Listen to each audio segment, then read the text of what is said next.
এনে বউ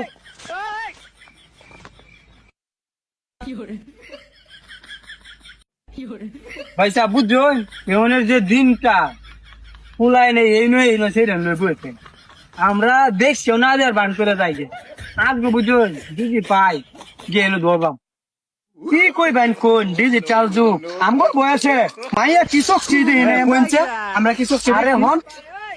রাস্তায় গাড়ি খালি মাইয়া লয়ে ঘুরে খালি জুরাই জুরাই ভাই সাহেব দেখুন কার বাটা দেখুন ভাই সাহেব দেখুন এর কি কারণ ভাই সাহেব তুমি তো ঠিকই দেখছো এবার কি করা যায় পরিবেশ নষ্ট করতেছে এর তো মাত বড় বাড়া চলে যাওয়ার লাগে তুমি তো কথা খারাপ কো নাই চলো চলো এই তোমরা কি করতেছ না তোমার বাড়ি কই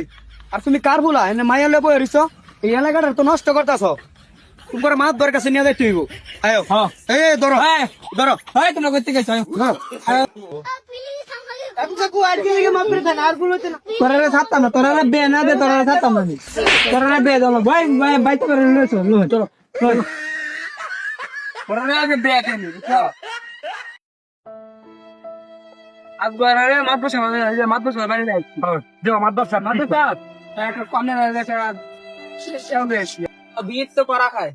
হ্যাঁ মাদ্রাসা প্রায় সময় দিয়ে আপনার বাগান বাড়ি আছে না বাগান বাড়ির মধ্যে মাইয়া মানুষ হইতে নেই তেমনি করে আমরা কিছু কই না আজকে এটা দেখে বিয়ে না করলে এরা আরো বড় লাগে যেমনি হোক আপনি এটা একটা বিয়ে করে যে এরা দুই জন আমরা বাগান বাড়ি দিতে বইয়া সুমাসুমি কথা যদি কি যায় আমার সমাজে কি না না এটি এটি হয়ে এটি যায় না কি করা যায় আপনি একটা বিয়ে করে দেন আপনি যায় গ্রামের লোকজন আছে আপনি তাদেরকে জিগা সবাই যে মতামত দেয় সে অনুযায়ী আপনি তো গ্রামের লোক তোমরা গ্রামটা দেখাশোনা করো তোমরা এখন কি চাও মাদ্রাসা তেরারে বিয়ে করাই দিন